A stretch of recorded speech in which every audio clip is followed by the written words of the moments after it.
Conclude చేస్తారు. ఇదైపోతే మా మదర్ది, అమ్మకి 19th రోజు కాఫ్ కోల్డ్ ఎక్కువైంది. 19th అయిన తర్వాత ఇంట్లో వెళ్ళేసి ట్రీట్మెంట్ తీసుకొని వచ్చి ఇంట్లో ఉన్నారు. సడన్గా కాఫ్ ఎక్కువ అవుతే ఇమీడియట్లీ హాస్పిటల్కి పంపించాం. దానికి ఎవరో కొందరు హార్ట్ అటాక్ అని ఇంకేదో అయిందని రకరకాల న్యూస్లు క్యారీ చేస్తారు. She very fine. జస్ట్ 2 రోజులు, షీఈ్ 81 ఏజ్, 2 రోజులు హాస్పిటల్లో ఉండి ఇప్పుడు డిశ్చార్జ్ అయ్యి వస్తున్నారు. She very normal. Lungs infection కొంచెం పెరగడం వల్లే కాఫ్ వచ్చింది, దానికి ట్రీట్మెంట్ తీసుకొని వస్తున్నారు. సో దయచేసి నేను మీడియా వారిని 4 రోజులు జరిగింది కానీ ఇది కానీ మీకు తెలిసిందో తెలియందో హైలైట్ చేసుకుంటే అయ్యకండి. నేను ఎప్పుడు రిక్వెస్ట్ చేస్తుంటాను. అంటే ఇప్పుడు నా మీద మీకు ఎంత క్యూరియాసిటీ ఉంటుందో ఒక సెలబ్రిటీగా, అలాగే చాలామందికి అది ఉంటుంది. తప్పుడు న్యూస్ వెళ్ళినప్పుడు అక్కడ వాళ్ళకి ఇటు మాకు తెలిసిన కుటుంబాలు కానీ ఇష్టపడే వాళ్ళు కానీ తప్పు న్యూస్లు వెళ్తాయి.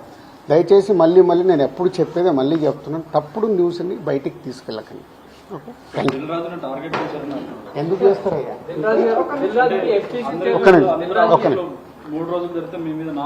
నాలుగో రోజు నాది కాదు కదా, మైత్రిలో జరిగింది, అభిషేక్ మీద జరిగింది, ఇలా అందరి మీద. ఇది ఇండస్ట్రీకి సంబంధించి ఎందుకు టార్గెట్ చేస్తారు? ఇన్కమ్ ట్యాక్స్ అనేది ప్రాసెస్, ఇదేమి ఇల్లీగల్ కాదు.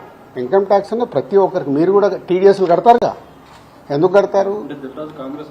అస్సలు తప్పు. ఇవే అంటున్నా, రాంగ్ న్యూస్లు మీ ఇష్టంకి వచ్చినాయి అనేసుకొని వేయడం ఎందుకు? అభిషేక్ అగర్వాల్ కూడా ఉన్నాడుగా, మైత్రి కూడా ఉందిగా, వాళ్ళకు ఉన్నదాని మీద 18 years అయింది.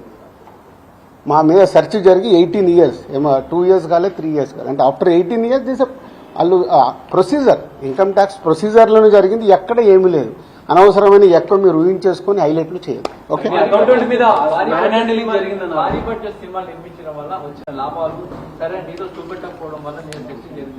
నా దగ్గర కాదండి, మొత్తం జరిగితే మళ్ళీ మీ దగ్గర అంటారేంటి? సో అన్ని జరుగుతాయి, ప్రాసెస్. ఇందాక చెప్పాను కదా, 24